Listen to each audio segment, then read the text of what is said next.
Hi, everybody. Thank you so much for joining us today. My name is Kristen Canning, and I'm the senior editor at Women's Health. I work on all of our mental health content for the magazine and the website. Today, I'm speaking with Kelsey Dara about mental health, her new book, Don't Fucking Panic, and the year ahead. Thank you so much for joining us, Kelsey. We're so excited to have you. Hi, Kristen. You're so official. I didn't realize you were like the senior head bitch in charge of everything mental health. No pressure. I should be interviewing you. I mean, I think you're the one to be interviewing, clearly. You're definitely gonna make everyone laugh, and we're gonna have such a good time. I know everyone's so excited to talk with you. So I'm I so wanted to excited to be. start. Yeah. So tell us a little bit about yourself. So I'm Kelsey Dara. Most of you probably recognize me from the interwebs and BuzzFeed.com. Since BuzzFeed, I have my own YouTube channel, podcast. I wrote a book, and I'm kind of that loudmouth mental health advocate that's clogging up your feeds to tell you you need to go to therapy. I love that so much. I have to tell you, I shared on social media that I was going to be talking to you, and I can't even tell you how many people were DMing me being like, "Oh my God, I'm obsessed with Kelsey." So hopefully some of them are Like watching, and a I know they're raging very ego. excited to hear from you. Thanks for doing this. It's gonna be fun. Yeah, I'm so excited. So first, I just want to start too by asking our audience to use our really cool chat and poll feature. And so use it right now. Tell me, did you set a New Year's resolution? Yes or no? And if you did, share what your resolution was in the chat. You can drop it in there right now. And we're going to talk about some of these later when we talk about New Year's resolutions. So thank you guys. Yes.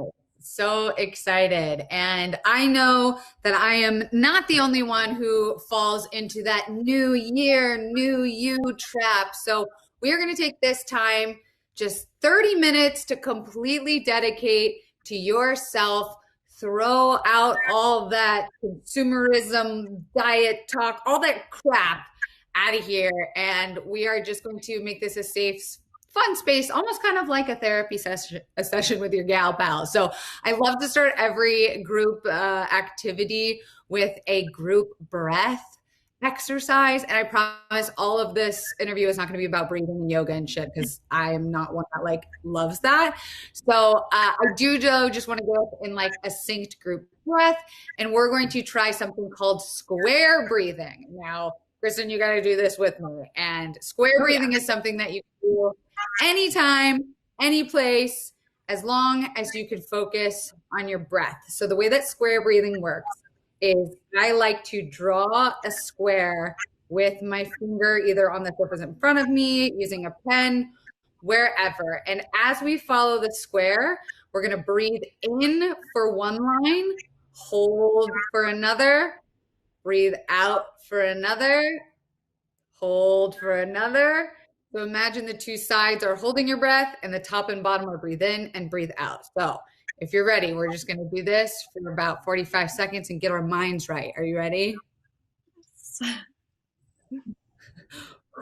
Okay, let's go. Ready? We're breathing in. We're holding out. Hold that out. That's one square. Let's breathe in. Hold out and hold that out. On this next one, breathe in. I want you to just set an intention, hold about how you want the next out 30 minutes to just go. Hold. Last one, breathe in. Do you want to just fully dedicate your attention? Hold. You want to walk away with a smile? Breathe out. Hold. And now that we've got that, we've all done a weird collective breath. Yay, let's start. I love that. That was amazing. Thank you, Kelsey. I know we write about at Women's Health all the time about breathing exercises, and I'm so that person who's like, I don't have time for that. And I just don't take the time to do them. So thank you for having us all get calm before we jump into this. So to jump into some questions for you, we're going to start with resolutions like we talked about. How do you feel about this whole new year, new me concept that everybody talks about when the new year rolls around? It's such a catch-22 because I do believe that it's so run by society and brands wanting you to really feel like it's now or never, time to change, while also knowing that it's just another day in the year. It just so happens to be the first one. So we put a lot of pressure on ourselves this time of year. And I do think we can kind of shift that narrative into thinking more about building a new habit instead of trying to keep a resolution. Science shows that the best way to make a new habit is to actually write it down. So if you were one of those people who left a comment about a New Year's resolution you made, I can see some of you guys said, be more positive, give praise to myself and others, learn a new hobby. That's all great. Now I want you to write that down and get as specific as possible. Details, details, details. Because when you can see that, your brain registers it, it can read it over and over again, and it implements that idea of a new habit more instilled in your brain instead of just swimming up in our heads all the time. The other thing to know about resolution / making new habits is science shows that you're more likely to achieve that new habit if you tell someone. So if you're making a resolution, I want you to text your best friend, get on your group chat, call your mom, and tell them how you want to implement a new habit this year. And you might even find a new accountability partner out of it. I would also advise people who are trying to start a new habit to actually schedule out time in your calendar. Because when we think about ourselves and self-care, we're just like, oh, I'll get to it when I'm burnt out. But putting that habit into place, even when you feel like you're in a good state of mind, is going to help you in the long run in establishing that habit. And, like I said, get specific, tell someone, and hey, if you don't establish it, there are no consequences. No need to feel bad about yourself. I love that. I love all of that advice. I feel like I try to think of resolutions as not like, what am I going to stop doing or what, bad things are in my life, but like, what good can I add to my life? Like, how can I make my life more full? And I feel like that's just a more positive way to look at resolutions than like changing yourself, and more like adding some good shit to yourself as you are. Absolutely. It's like we are creatures of shouldn'ting ourselves is what I call it. And it's, I should not do this. I shouldn't eat this. I shouldn't, lay in bed an extra 20 minutes. But I do like that idea of kind of switching the language, turning it into a positive. That's really smart. Yeah. I mean, I feel like it's like, you can be like, I'll add more vegetables to my diet rather than being like, I'm going to take away all this other stuff. Like if you flip it, it just feels more positive and more doable. So I like that idea. Absolutely. Yeah. So do we So want to... before we go to our next question, I wanted to ask the audience another way to use our cool feature that we're going to use with our multiple choice poll.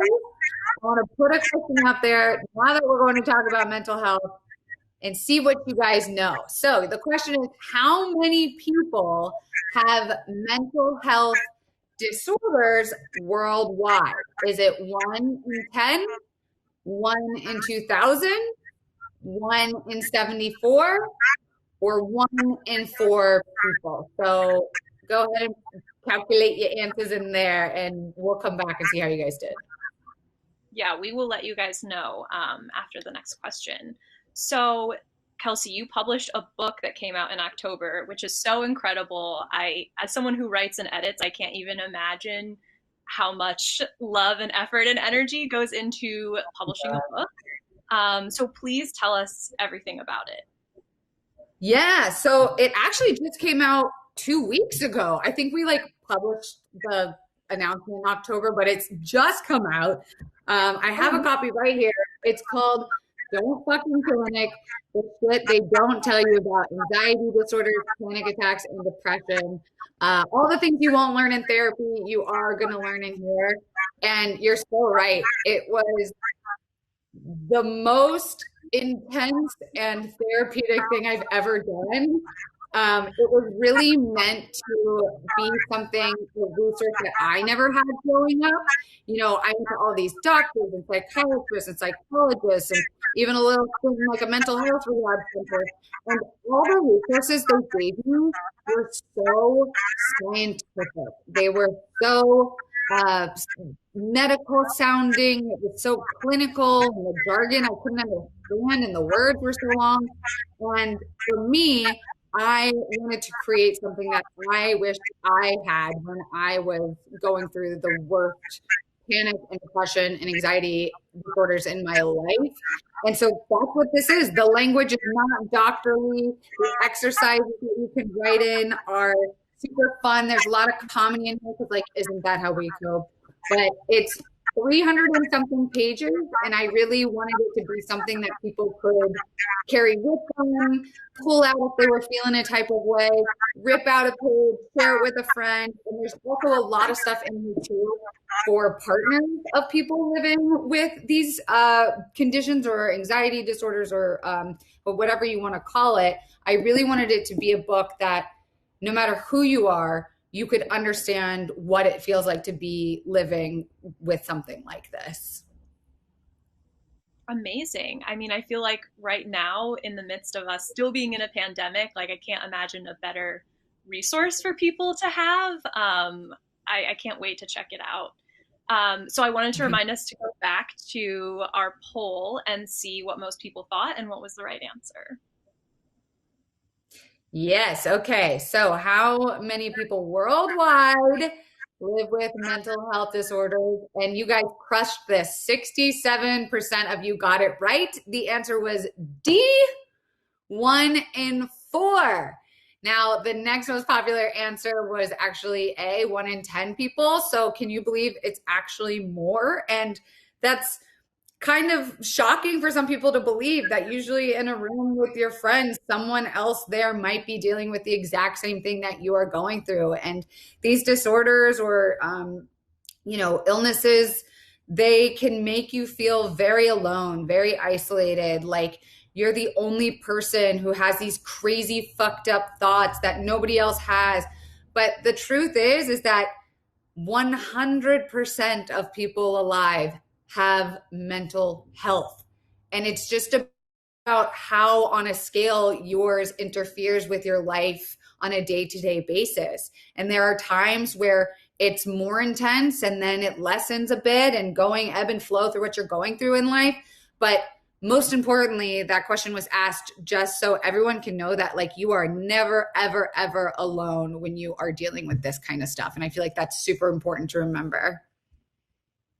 Yeah, definitely. It is so common to be dealing with anxiety, depression. I mean, even if you don't have something that's, considered a more serious mental health condition, I think right now just to be dealing with sadness and loneliness, like everyone goes through Mhm. this stuff. So you're definitely not alone in that. I'd love to For move sure. on to the next question, which is what did you learn about yourself in 2020? I feel like it's as crazy as it's been, it also encouraged a lot of growth in people, or people learned a lot of things about themselves through this insane year.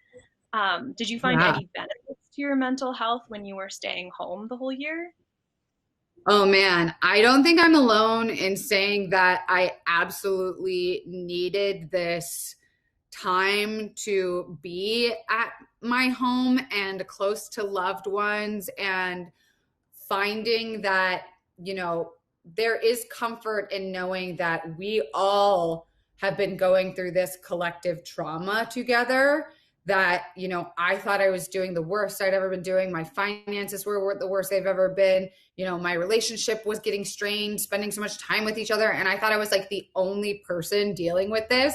But to know that we're all going through this and living despite it, I think really brought people together. You know, even what we've seen with the social injustice movements and with the election and everything, it forced people to really reckon with what matters most in life to them. And in America, if you're watching from the US, what up? Shout out to my Americans. We tend to put our entire identity into our careers and our jobs. And I think this time has kind of forced us, whether we liked it or not, to reevaluate who we are outside of our jobs. And, you know, as awful and horrible as this time has been, I think in a weird way, the universe needed that sort of reset and balance to remind people about burnout culture and sort of give people a break to be able to wear their pajamas to work. You know, I think the world will never go back to normal, as everyone's saying. I think we will take a lot of the things that we've learned about how we can help our mental health from working from home and staying home and being around people we love and re-identifying our identities into what like the new world will come back to be like.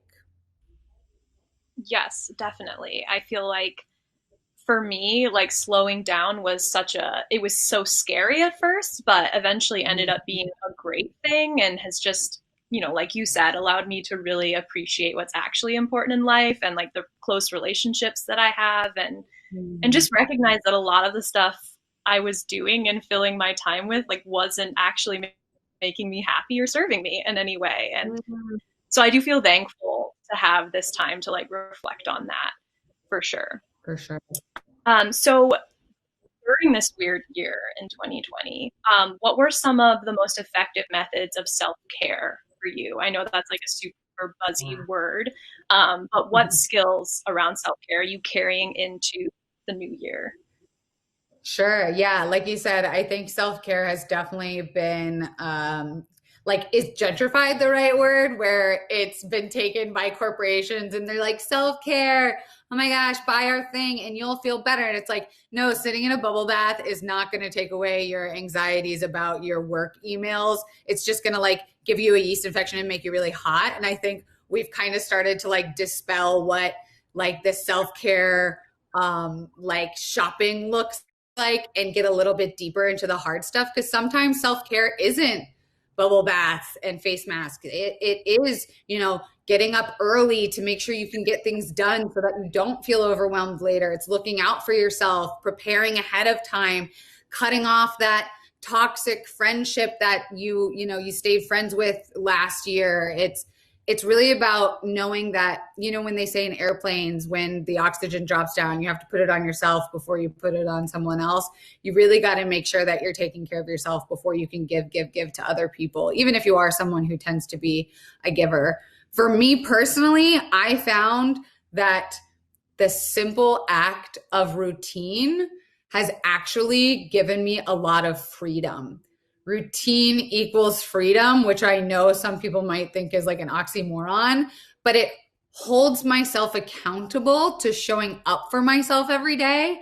And when I do, it's just second nature. I get up, I make my coffee, I do my stretching, I put on a YouTube video and do some like yoga lattes.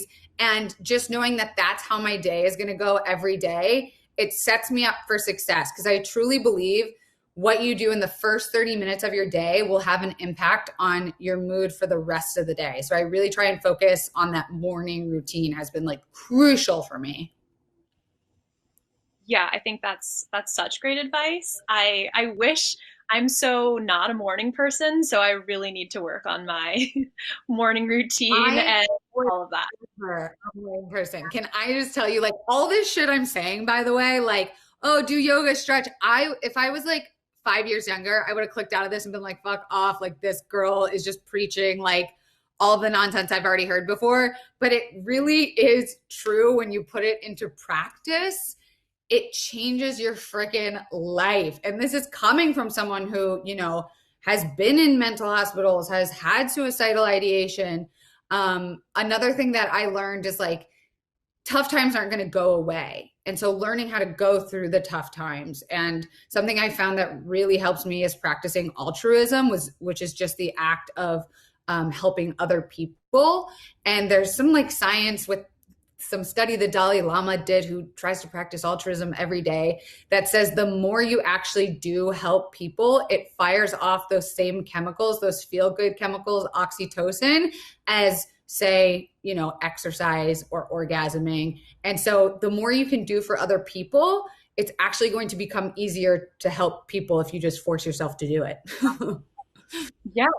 No, I think that's so true. Right in the beginning of the pandemic, when I felt like, I mean, we all did, that the whole world was falling apart, I started volunteering for the first time in years for this program called Invisible Hands. Basically, you get groceries for people who were really immunocompromised or elderly, because I live in New York City.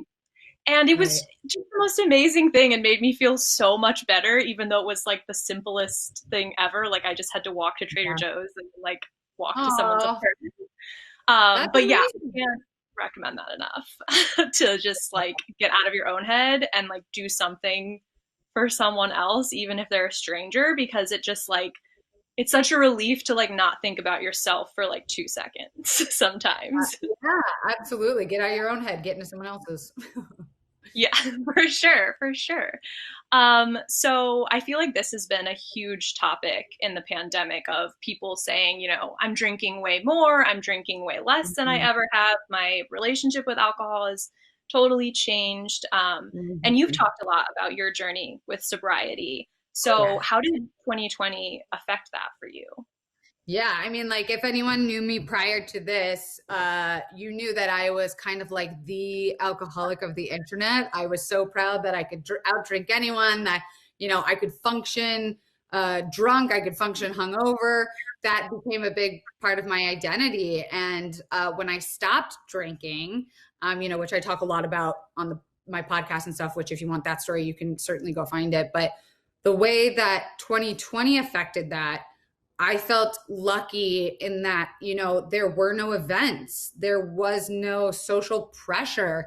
It really forced me to go like, wow, how much was I drinking just to be comfortable with other people rather than say, you know, drinking my feelings away, or drinking to feel numb, or drinking just to do something when, and I say this all the time, drinking isn't actually doing anything. We put so much emphasis on like pre-gaming or, you know, tailgating or like girls night. It's like, no, that's not actually do anything. If I get up all the time back that I thought I was doing something by drinking, I'd probably gain like 10 years of my life. But for any advice for people that are having that internal conversation about alcohol and the relationship with it during the pandemic, there's a part in my book about a tool that I use to get sober, which was a mindful drinking journal. And every time I went out, I would open the notes app in my phone and I would just write about how I felt before I ordered a drink. Then I would write about why I ordered the drink I did. And then after I drank it, I would force myself to have one glass of water and then write how I felt. And as the night went on, you know, I slowly would stop writing in the journal because I'd be drunker and drunker. But I could come back the next day and look at that and kind of go like, I'm seeing some patterns here. So if anyone's questioning that relationship, your body's trying to tell you something. Your mind is trying to tell you something. So I highly suggest you kind of dive a little bit deeper into those feelings of, oh, I want to drink less. What should I do? Dive into that. Yeah, I love that advice. I mean, I feel like talking to my friends, even before the pandemic, just like in the last few years, I feel like I'm almost 30 and we're getting to this age where we're really having like a reckoning with our relationship with alcohol. You know, we're not like young college students anymore. You know, not all of us are parents, we're young adults, but so we're still going out and drinking, but it's different. Yeah. And I feel like there's this general consensus of like, I don't know that I want to get like totally sober, but I know that I want to drink less or I want to be more mindful about it, like you mentioned. So I feel like doing a journaling activity like that is so helpful because it's not a just like, I'm just going to stop drinking and like No. see what happens, you know, because like that's really hard for people. So that's a way to sort of ease into it and like see how you really feel and Yeah. then like go Sobriety is from not for everyone. I always say that. I love there. Yeah. sobriety. It's not for everyone. And good for you. I don't knock it, you know? Yeah. No, I think it's so cool. Anything, I feel like you could benefit from any habit, like journaling about why you're doing it and how you feel after, and then being like, wait, is this something I actually even like doing, or am I just doing it because everyone else does it? Like, you know, 100%. definitely. Um, as someone who has been so successful as a creator and a producer and an online personality for so long now, what's something that you would want to say to up and coming talent or producers that you wish somebody had told you? Yeah, I love this question because I have failed and fucked up and done it all. I've been bossed around, I've been the boss. And so I feel like I've really gotten to see a lot of aspects of like YouTube and the entertainment business kind of colliding into one to what we have now today. And I would just say that even if you're doing something you absolutely love, it's still going to be hard work. You know that phrase, like you'll never work a day in a life if if you do what you love. And it's like, oh no, there are still very hard days, very hard times, and going in with that mentality, knowing like you're still going to have to work even if it's something you love, really prepped me for those tough times. Another thing that I know a lot of like women and especially young women deal with is imposter syndrome. And like, boy, oh boy, could I write an entire book about just imposter syndrome alone? You know, getting in the room with big executives who have a lot of money and could determine the fate of my career. I had to learn that, and if I wish I could go back and tell my younger self that it's it's because I am who I am exactly that I'm in that room. I don't need to change my language or my outfit to try and fit in with what I think they're looking for. The reason why I've gotten to where I have gotten to be is because I just am me and I have stuck to my morals and I've stuck to my guns. I'm not afraid to admit when I'm wrong. I learn, I fuck up, I show my humanness. And so I guess that would probably be the best advice that I would like to go back in time and tell myself. No, I love that. I think that really is the best advice. I mean, I feel like all of us are just constantly trying to get more comfortable with being ourselves. And then that is like your superpower. Like, no one else has the same ideas or perspective as you. You just got to get like comfortable with talking about that stuff and doing it in the way that's like authentic to you. But it's Yeah, so hard to get there sometimes. I know. It's because we're, you know, I think our generation is going to be hopefully like the last that has these, stereotypes in place. And I think the generation below us is so fucking smart. All you Gen Zers, I love you. I want to be your friend. I want to be you. I want to do what you're doing. Look at me. I'm just like a fucking candy pop. Like, what am I wearing? But it's because I just think they're so much smarter and better than us. And they're so rebellious. And they're like, I don't give a fuck what, you know, has been said and told and done throughout history. We're going to do it our way. And I like to think that we had a little impact on that, and including, breaking the stigmas of mental health. Yeah, definitely. No, definitely. I think I've even noticed in the time I've like been in the professional world, the ability to talk about mental health and mental health issues at work and like take a mental health day. Like that wasn't even a thing when I started working, and now it's very acceptable, and like it's just so encouraging to see older generations also adopting that stuff from younger generations for sure. I love it. Yeah. So now we're going to move on to audience questions, which you guys had a bunch of awesome ones. So the first one here is from Dave. Thank you for submitting a question. Yeah. And says, my partner has always had anxiety, but during the pandemic, it's become worse for them. Any advice on how I can support them? Absolutely. So I have a whole section in my book that is just dedicated to loved ones who are, partners of someone that's going through this. So I've got pages about like how to help your partner through a crisis. I've got advice from my inner circle, my mom, my sister, and my best friend. They actually gave, their tips and tricks of how they've helped me kind of like talk me through a panic attack. And, for Dave, the first thing you need to know is you have no idea how much it's going to mean to your loved one that you even give a shit.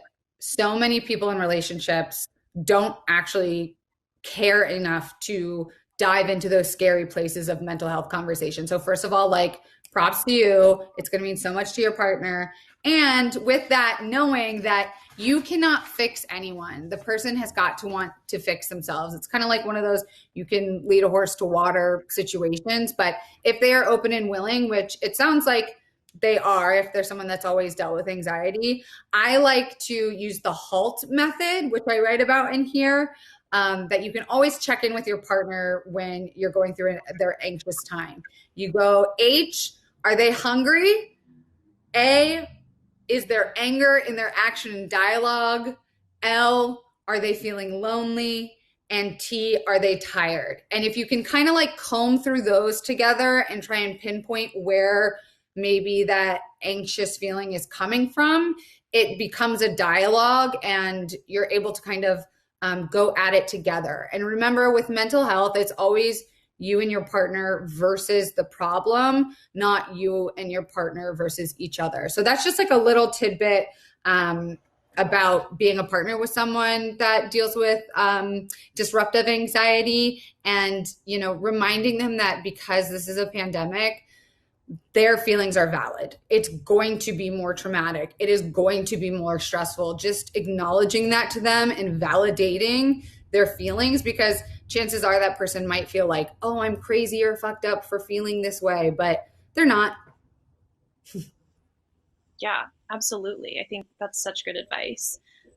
Next question comes from Sally, and she says, "What are your opinions on sharing your mental health struggles with coworkers when you're having a hard time?" So this sort of touches on what we were talking about before, but how do you actually do that?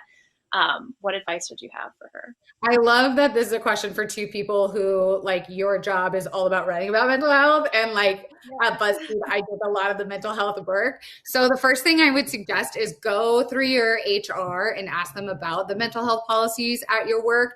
You have rights as an employee. Ask about mental health days. And then like find your crew. At BuzzFeed, I started a Slack channel called The Happy Place. And it was a place where anyone could come in and just say like, hey, I'm here and I need something. I need someone to take a walk with me. I need someone to do a breathing exercise with me, or I just need someone to talk to. I just want to go get a coffee. I just want to sit in silence with someone. I want to go breathe next to a tree. It's not going to be as scary as you think it is when you realize that so many people are actually feeling that way too. And maybe you just have to be the one that's brave enough to go out and start the conversation at your company. But that could like change the entire vision of how a corporation looks at mental health and employees. So like, good on you. Yeah, definitely. I think anytime with sharing, it's always scarier right before. And then as soon as you do, you're almost always met with other people who are like, I've been there, or my best friend has been there, and they want to help you and they want to offer support. 100%. So along those lines, Jen had a question too that says, "I'd like to share my mental health journey with others, but I'm afraid I'll be labeled or viewed differently. What are the best ways to approach sharing my journey?" So I feel like we talked about the work thing, maybe specifically with friends or family or on social media. How would you recommend approaching sharing in those avenues? Say a mantra that helped me. I think I made it up, or maybe I saw it on Pinterest. I don't know. But I used to say this to myself every day, and especially before I like came out publicly as a mental health advocate. The anxious anticipation is always worse than the thing itself.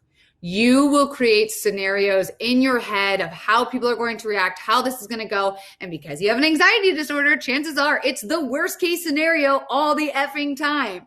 But reality is, if these people love you and care about you and are really your friends, they are going to support you. And guess what? If they don't, bye.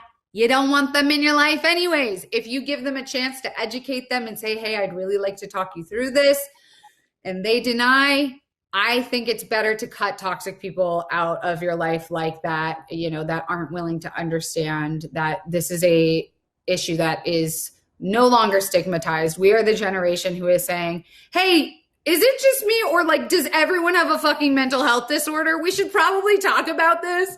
And so I promise you, you're making it in your head a lot worse because of your anxiety disorder, and your brain is just trying to protect you. So it's kind of like, you got to give your brain a pat on the back and say, thank you, but no, thank you. I'm going to move forward with this as I am and live authentically. And if anyone can accept that, I don't want it anyways. Yes, I love that. I love the thanks but no thanks to the brain. Like I feel like I need to do that 20 times a day. Like, thank you, Really? but like please just shut up for a second. Like that would be Yeah. great. Like, I saw you. Thank you for that backup plan. I'm not going to take it. Yeah. Yeah. So next question is from Drew. And he says, sometimes I feel like I've hit a wall in my mental health journey. Any tips on keeping mental health motivation going? I feel like this is Ooh. super relatable for anybody who feels like, I've done the work, I've gone to therapy, I've talked about this with people, and I feel like I've hit a wall. What do you do when you reach that point? I could not relate to this harder. And it kind of was a little bit of inspiration for writing the book. I mean, like, I didn't even have a publisher or a proposal or anything. And I was writing about how frustrating it can be, especially in the mental health system. Whether you feel like your medication's not working anymore, or you've been there, done it, tried it, swallowed it. Like, I was that person. I was like, I've tried everything and nothing's working. Hello. And when I took a step back to recognize that good will always come, things cannot be bad forever. Something, even if it feels like years and years and years, you've been stuck in this dark hole, good will always come if you just promise to stay and make a contract to yourself to stay. And this is a good part to implement a suggestion I gave earlier about altruism. I thought I was doing great. I was feeling the happiest I'd ever felt. And then I decided to foster a dog. And I didn't realize I could be happier. Like, I didn't realize the chemicals a dog in my house could produce. And it was a lot of work, don't get me wrong, but I found so much joy and got so much out of it. I couldn't believe, that I would pay someone to foster a dog, essentially. Like, that's how much joy it brought me. So I would really lean in, Drew, to practicing some of that altruism. And sometimes it's nice to go ask a friend how they're doing and live in their shit for a little while and take a break from your own shit, but don't give up. And not to keep like raising on my book, but that's what this book is for. It has every method, conflicting methods, different ideologies, religious practices, exercises, games. It's kind of like we're just hitting the tip of the iceberg and discovering what we can do for mental health. There's like neurofeedback therapy. We're discovering the brain is neuroplastic, that the brain can actually change. So knowing that is like the best goddamn advice you could ever hear. The brain can change. We are not stuck this way. Yes, that's so true. And I feel like the getting a dog, everyone I know who's gotten a dog, it's made their life 1,000 times better. So I feel like that should just be like a prescription for everyone. Like, you have to get an animal. You have to get or if you have one, get another one. Like, Yeah, get two you got more. to do it. Absolutely. I feel like that's a really good one to end on. Yes, definitely. It's been so great chatting with you today, Kelsey. Thank you so much. Do you have any final thoughts that you want to share with the audience before we hop off? I just want to tell everyone again, you can get the book, Don't Fucking Panic, online. It's on Amazon. It ships internationally. And to close, I think we could do like one more quick little breathing exercise that I think is like super fun. I also want everyone who's joined with us today to really like just take a second to thank yourself for carving out this space. Like, you literally just gave 40 minutes of your day to work on your mental health, and like really like just hug yourself. I don't know, give yourself a little pat on the back, whatever feels good, but you should feel really proud of yourself that you give a shit about your mental health. So the last breathing exercise is called bumblebee breathing. So you're going to take a sharp inhale in, and on the out, you're going to make a buzzing sound. And this breath exercise is actually designed to give you energy. So as we get off this call, we can all go back to our days with a little bit of energy. So if you want to do it with me, here we go. We're going to take a sharp inhale in and out, buzz.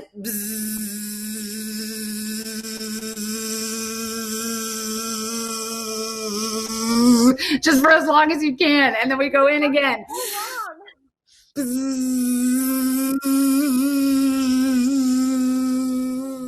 And keep doing that as we sign off, and you will get a little burst of energy, I think you'll see.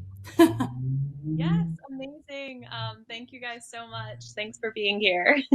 Thanks, Kristen. Bye, everybody. Bye.